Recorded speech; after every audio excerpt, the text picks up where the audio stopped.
about went down to play golf at Solon with Dad one day, just he and I, and we got hooked up with two guys from Iowa City.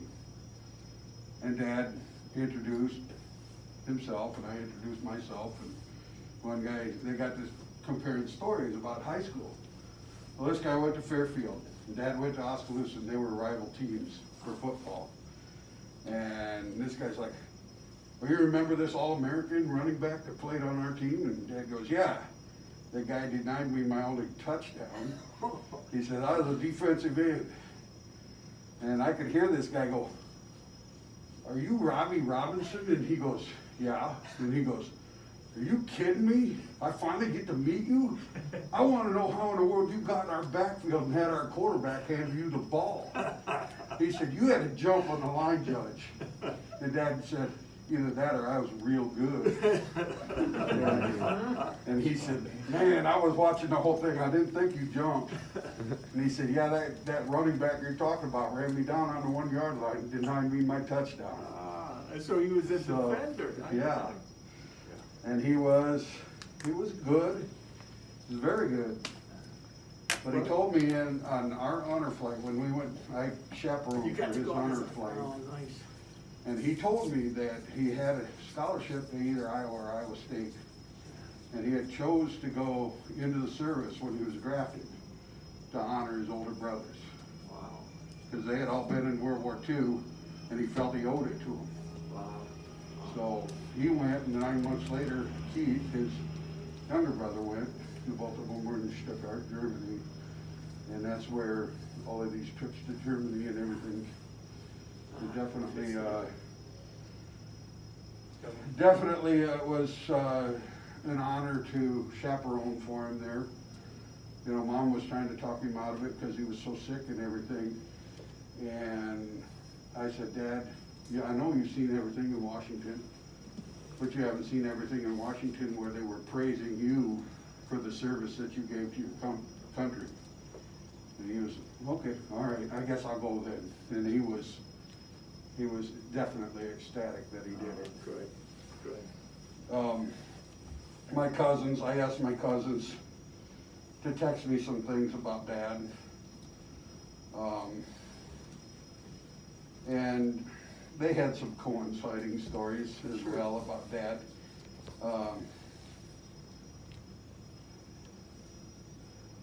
Todd wanted me to say, here's a poem I quoted at Lindsay's funeral that speaks to me of how death really works. I didn't send it to be read at the memorial, just for you and the family to share. Love you. But we're family, so. I'm standing upon the seashore, a ship at my side, spreads her white sails to the moving breeze, and starts for the blue ocean. She is an object of beauty and strength.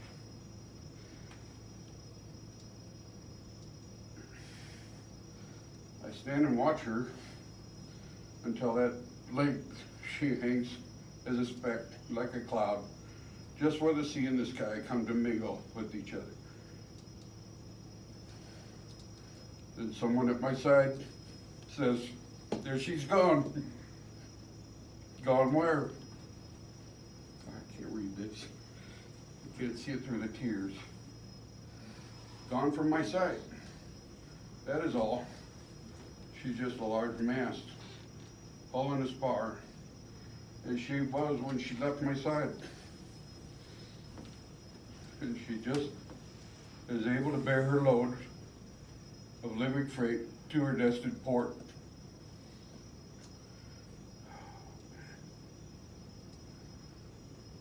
Her diminished size is in me, not in her. And just at the moment when someone says, there she's gone, there are other eyes watching her come.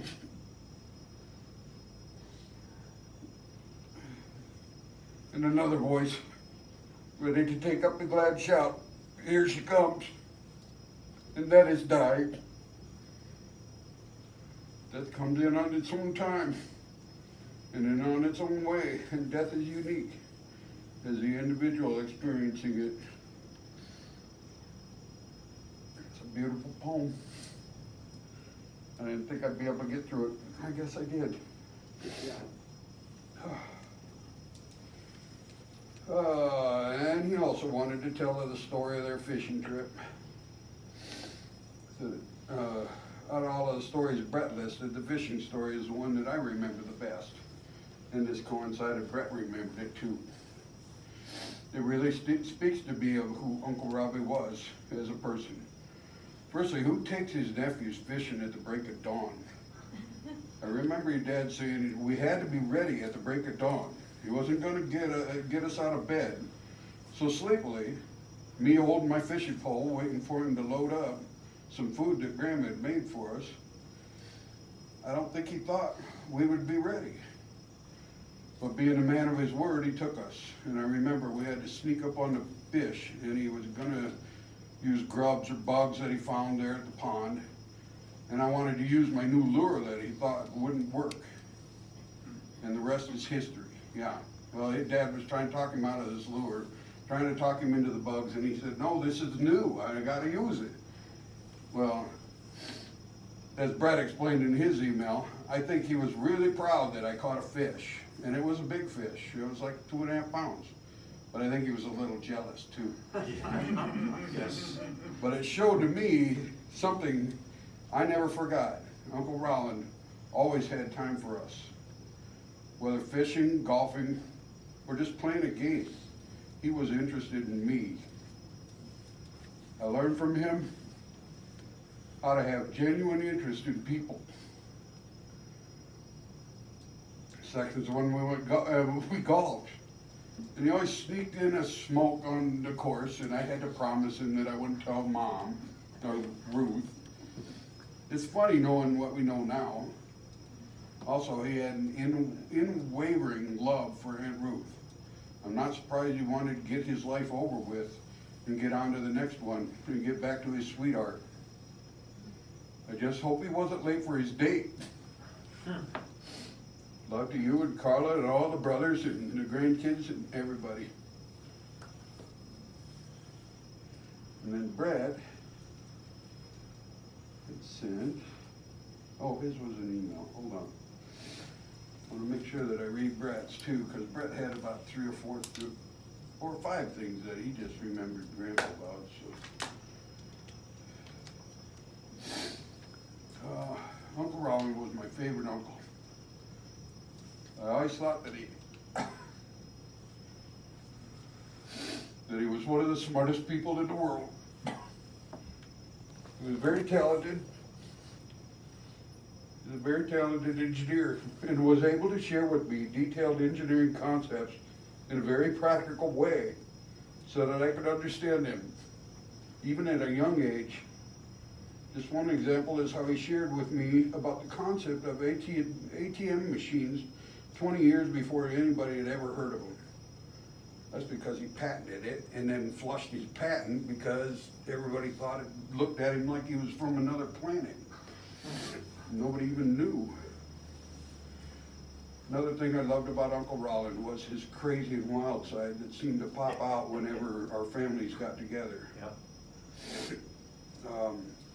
The Brawling Brothers. You might have recognized a little bit of it in his dad too, sir. I was probably about 5 years old, which would have made Craig about 6, and my dad and Uncle Roland took us out to buy some cowboy boots.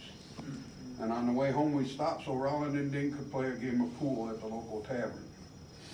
Craig and I were standing on a chair playing flips at the pinball machine, which Roland and Ding challenged 2 other men at pool. All of a sudden Roland came over and grabbed us by the shirts and basically threw us under the table. At which point there was a gigantic bar fight that I don't know what the reason was. Pretty soon Roland and Ding came and got us and put us in the car, and we drove home.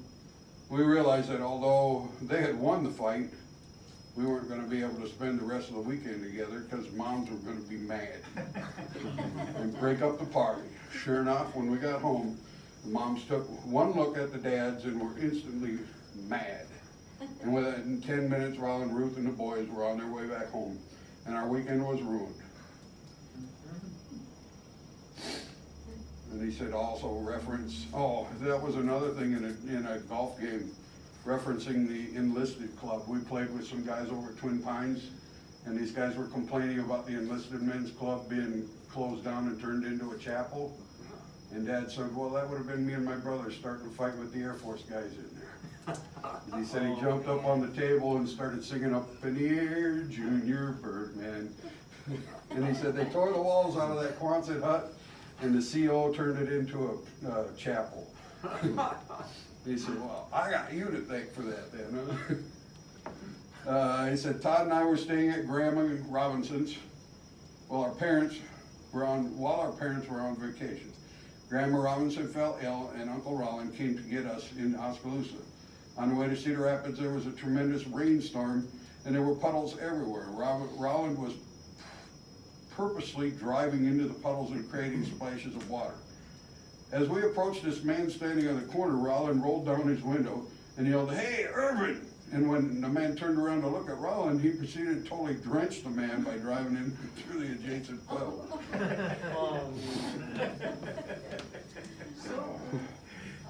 How high is high? Another time when we were in Cedar Rapids, we went out and got Super Balls. And after playing with the Super Balls for a few days, we got very curious as to how high they would actually bounce.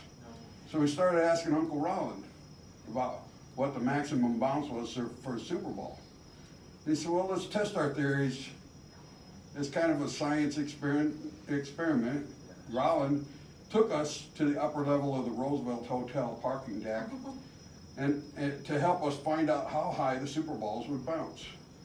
I proceeded to go to the other ramp and throw our Super Balls off into the street. Super Balls bounce very high on the first bounce, and then they shatter on the second bounce. It said experiment over. So we decided to look for something else to throw over the edge that might bounce, and we decided on Lee's shoes. And unlike Super Balls, they didn't bounce. And then we couldn't find them. When we drove back down the ramp, when we got back home, Rollin was in terrible trouble with Ruth for losing Lee's shoes. Okay, here's his story of the fishing tale. Uncle Rollin was passionate and competitive on most things that he did. Yes, on both counts. We were staying at Grandma Robinson's house, and Todd had gotten a new fishing rod and a tackle box for his 7th birthday, and Uncle Rollin decided to take Todd and I fishing at a local farm pond to try out Todd's new equipment. Rollin got us all to set up, and I remember Todd having a particular lure that Rollin said wouldn't work, but let him try it anyways. On his first or second cast, Todd started screaming. He'd hooked a monstrous bass, and by that time, Rollin was trying to find his own fishing spot, which was probably 75 or 100 yards away from us. But he came running as fast as he could through the tall brush and trees, screaming instructions and tips on the whole way for what Todd should do to land that fish. And by the time Rollin was able to get to where he had positioned Todd and myself, Todd had already landed the fish. He got it up on the shore. That was the most exciting I had ever seen Rollin. He was jumping up and down and yelling and screaming, and that it was the biggest doggone bass that he'd ever seen. And when we got back to Grandma's house, although the fish didn't grow in size, it did become we caught the fish. Todd and I thought that he was always envious and maybe a little put out about that fish. Yeah. He was competitive and smart. We were playing in the rat tournament, and Rollin and his group were behind us. That's the Robinson It was a Robinson annual tournament. So he was playing in the group behind us. We were finishing up on green on a par 5, and Rollin's group hit their ball to the top of the hill behind us when Rollin started yelling at us something, but we couldn't hear what he was yelling. So we got off the green, and he had hit his ball from about 225 yards out, or about 200 out, right into the green, and it rolled right up to the cup for a double eagle. And when he came down to the green and got done celebrating, we asked him what he was yelling, and he replied, "Pull the pin!" loved to listen to our Uncle Rollin tell his stories and jokes and family history. He was a great storyteller. I think in the class of Mark Twain. I'm glad that I was able to share some stories that were directly about him.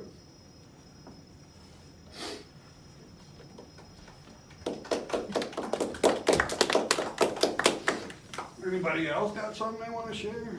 You want to share something? You want to share something? Craig? Go ahead, anybody else? Well, Well, you guys go first. Robert, on a recent card, I didn't realize it was that when I saw it. It's an old Hebrew proverb that reads, "Do not say in grief that they are gone, or that they are no more. Live being thankful that they were." Nice.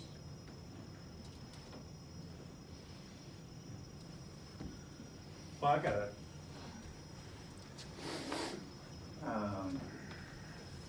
I gotta lose the mask. I can't talk with it on. Probably won't talk with it off either. Nobody's But, paying any attention to me before I wore the mask. what you had mentioned about Dad working on the Saturn rocket, I didn't know that until here a couple of years ago. But he did, and the way he had told it to me, or the way I remember him telling it, is that he was an electrical engineer, but had a minor in math, and that he'd started at Bendix Corporation, I believe is where it worked, and working on the project that he was working on, the only spot that they had open was to work on the fuel delivery system for the Saturn V rocket. And when he told me that, I said, so wait a second, and he said, they asked me if I knew anything about math, and I said, well, yeah, I got a minor in math. And he handed him a big, thick textbook, reference manual, and said, you gotta learn all of this. And he's like, you know, he didn't want to go bother the guy, because the reason why that guy wasn't working on the stuff was because he was too busy, so he didn't want to pester him, so he just had to keep reading and reading and reading. And he's telling me the story, and I said, so you're like a do-it-yourself rocket scientist? And he said, yeah, I guess I am. Well, he went in to apply for the job, and I think that what they were after, somebody with a master's or PhD to do this. Yeah. And he apparently impressed him as being bright enough to at least learn it. Yeah. Even if he didn't have the formal training. sheepskin Right. already. But yeah, my pastor had preached a sermon one time about children are a reflection of their parents. Man, if that isn't true, I don't know what is. All three of us, all smart, competitive, you know, work hard, trying to take on, couldn't hold a candle to either mom or dad. You know, just like the sun is way brighter than the moon, but the moon still reflects the sun's light. That's us. We're not, you know, but it's still from them. So that's all. They've left some pretty tough shoes to fill. Yeah, that's true. Today is National Moon Day. Oh, is it? Anyway, but yeah, that's it. But then the other thing too is that my church had been praying the day that Dad, you know, his last day here. And then on Wednesday night at church, I was, before the service, reminiscing with Joe Collingsworth, the pastor's son, and telling him some of these crazy stories about Dad and Ding and that sort of stuff. And when Joe announced that Dad had passed that morning, he said, well, heaven got a rascal today. He did. Paul mentions the rat, the Robinson annual tournament. There was always in August in Alex's, mine, and Dad's brother Keith's birthday, all the same day in August. So that tended to be the weekend that we got together. Right. So we were in Econo Food back when they were still a thing, picking up stuff to have a cookout here at the house after we were done playing golf. And I asked Dad, how do you watermelons are in season, how can you tell if one's ripe? And he says, you need to ask Ding, his brother. And so I said, dang, how do you tell if a watermelon is ripe? He just got a grin on his face. He says, I don't think I can do it with the lights on. Okay. Children of the Depression. You Yeah, know? yeah. Find your watermelon in the neighbor's garden. Usually it depends on how juicy the melon is. Brad? The large George, you got anything? ratio. Yeah, I of got it. watermelon. I'll give a story, I can tell here. Well, Grandpa was driving me to school one day, and he was just telling me about like how to block and like, you know, he's like explaining the story, like you gotta come up and kind of just rattle the guy a little bit first, and as he's telling it, he kind of like, you know, wants to jolt me a little bit, but he wants to hit his hand, he kind of misses his hand, and he goes up and he punches the windshield cracks. Oh, man. And he doesn't look down at his hand or anything, like, he just kind of keeps washing the road, looks over at me and goes, oops. I'm just like, oh my gosh.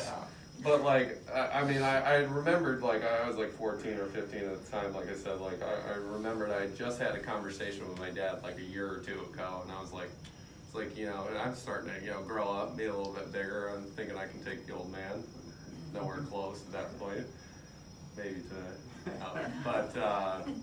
but like, I was like, you think you could beat your dad in a fight? And he was like, hell no. And I was like, really? I mean, you know, he's getting up there in age, you don't think you could take him at this point? And he's like, no. I wasn't really sure if I believed him until that day, and then I was like, he still got it, I think. I was like, till they put the last nail in the coffin when I Yeah, passed yeah. Ask Brent sometime who tried to take a swing at somebody in Ames and then tore off running into the next door place where his dad was and discovered that dad knew the fellow that he'd taken. Oh, yeah, that was, Then they just grab a beer And together or then- something. And he said, well, he doesn't hit near as hard as you do, he said about Brett. Yeah. Well, I mean, I think we've all got a story like that about him, and all just like, he excelled at everything. yeah, he did, thought the so. guy was, you know, immune to everything, which it certainly seemed like, you know, he didn't have 9 lives, he had 9 like cat lives, like Yeah. it was like, Yeah. it was like insane, like, you know, the stuff that guy's gone through, like, our generation doesn't even know, like, you know, be a veteran, Right. just Kelly and I saw like the Saturn rocket that had NASA that he had like worked on and stuff. Yeah. Thought that it was really cool. There's a sidebar to that story, Thanks. sidebar to the story, and that was, you've seen the movie Apollo 13, and you know, it was like a malfunction. It was a malfunction in a fuel system that caused caused the misadventure for them. And at the time that happened, Dad is they're talking about going back and auditing all of the engineering teams that did this work. They're gonna go look for the witch, you know, and he was really afraid that they were gonna come and tell him, you know, it's all your fault. We're gonna take your license, et cetera, et cetera. And as it turned out, none of that came to be, but it didn't stop him from worrying about it. Yeah. I do remember being in Boulder, we went for my cousin Kurt's wedding in Boulder, and Mom graduated from Boulder High School. She lived in Boulder when she was a little girl. And I remember them talking, we'd driven by the Bureau of Standards, and I remember Dad going, those guys were hitting me up to come work for them in 1960, and I didn't want to do it because I'm a hands-on engineer. I don't want to crunch numbers. And he said, and I turned it down, and I looked in the rearview mirror, and I could see fire in Mom's eyes, like we had a chance to live in Boulder and comfortably, Yeah. you know? And, yeah, she was upset, but Dad was like, hey, I set my standards, and he followed it. That's the thing about it, was he didn't chase the money, he followed his standards that he set. It's hard. And you can't ask for any better than that to go out on your terms, you know? Yeah. Yeah, that was kind of what I was gonna say is, you know, I mean, if I could cash that ticket in right now, you know, to live life that he did, I'll take it.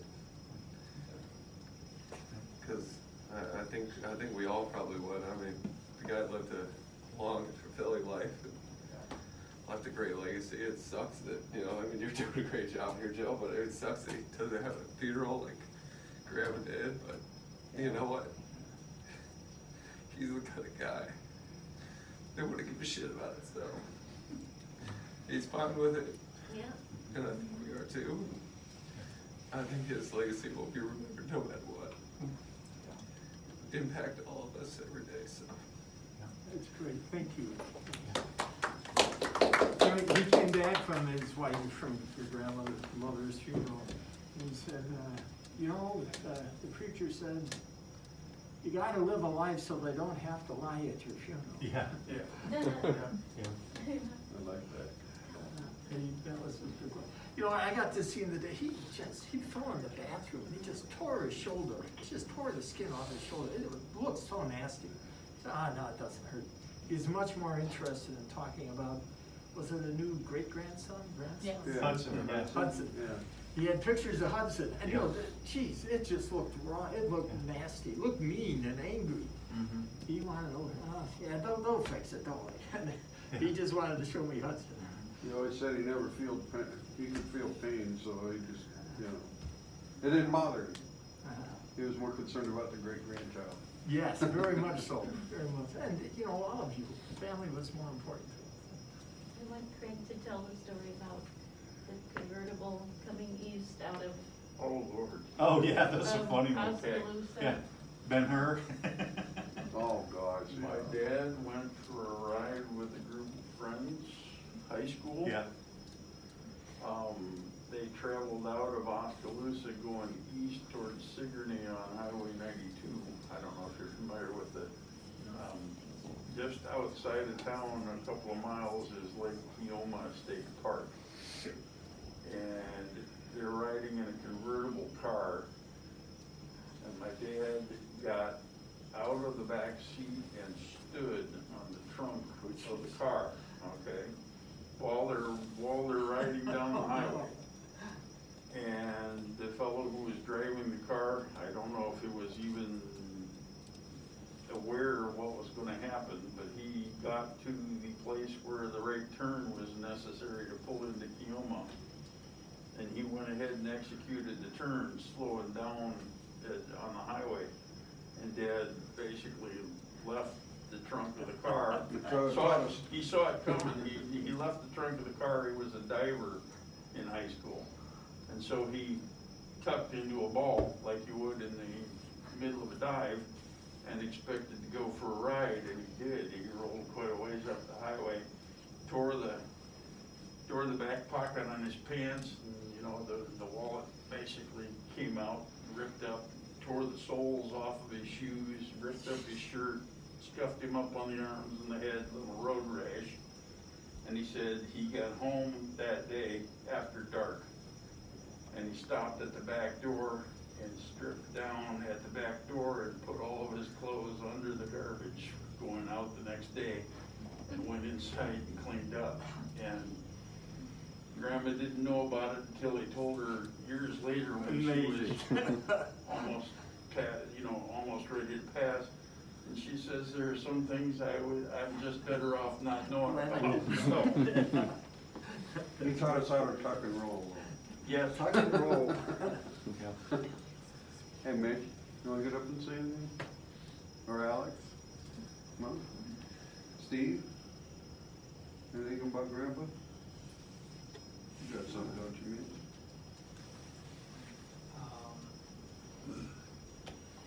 I think that he was probably the person that I always felt like I was the most connected to. We had a lot of similarities, and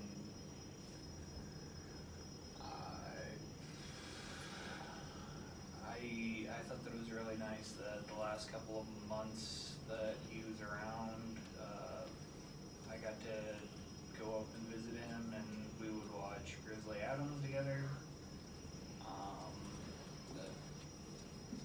Me and mom and dad, and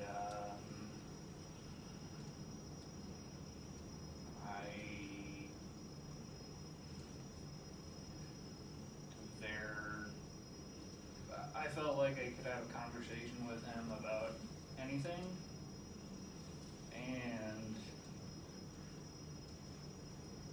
I get this feeling sometimes like people enjoy arguing when you're having like a discussion. Like In 2020, no way. That's true. Everybody's very argumentative when you try and come up with your own point of view and explain it to somebody, and I just feel like whenever I was talking to him, he would kind of add on to what I was saying. Instead of trying to say like, you're wrong, he's saying, oh, that's actually, you know, that's actually truer because, and he would give an example of why it was better. So the story goes, arguing with an engineer is like wrestling with a pig in a mud wall. After a few minutes, you realize they like it. Yeah, yeah, that's true. And the puns, man, the puns, the jokes, just, I mean, cracks me up to see Fairway to Heaven on his urn, because it's just like, you couldn't get a better. Did he tell you the story? We Went in looking for one just like Mom. Yeah, yeah. And he took us into the showroom, Yeah. figuring that we might find the one that we Yeah. gotten for Mom there, and it was a special order, we know. Yeah. But I pointed at it and I said, Paul, that's it. Right That's out. it, yeah, exactly. I mean, he was, one time I told him that, because I love puns. I drive the people I work with crazy with puns because of Dad, same Yeah. thing. And Liz is the same way. She even says I'm a fundamentalist, you know. But I remember a pun I told at work. This was like last year. The whole big Russia collusion thing, and a couple of guys were at work talking about quid pro quo, because that was the biggest, the big word, you know.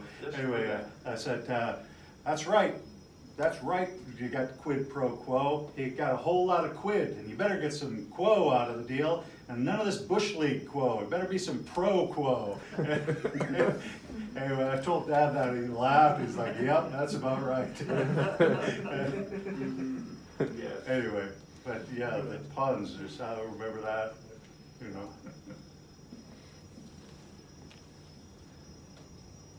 Like to laugh. Yep.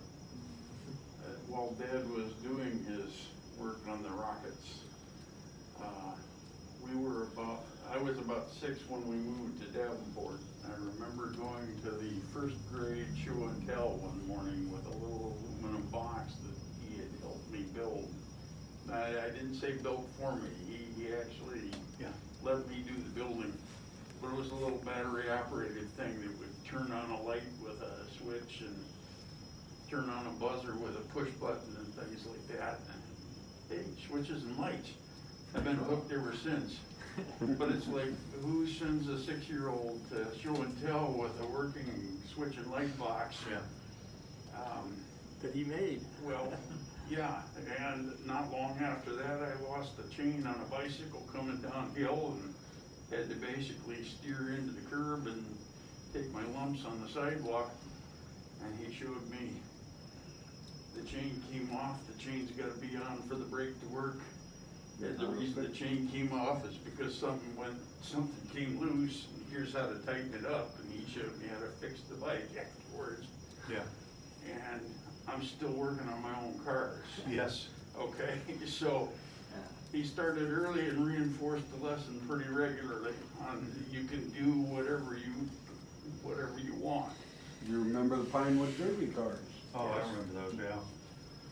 Yeah. He had us make our own, Everybody wanted to make doggone sure they won. Yeah. I remember him buying the TV, the Heath Kit TVs Yeah, for you we and built me and TV putting sets those for together. Kids that he bought for us. Yeah. Built a whole TV, 14, I think it was Adding- 14. right? Adding machines, calculators Yeah. too, so. Wow. The stories will go on Oh, forever. yeah, they will. Yeah, They'll go on yeah. forever. And good that they do. You know, every time the family gathers, your dad and your mom will be with you.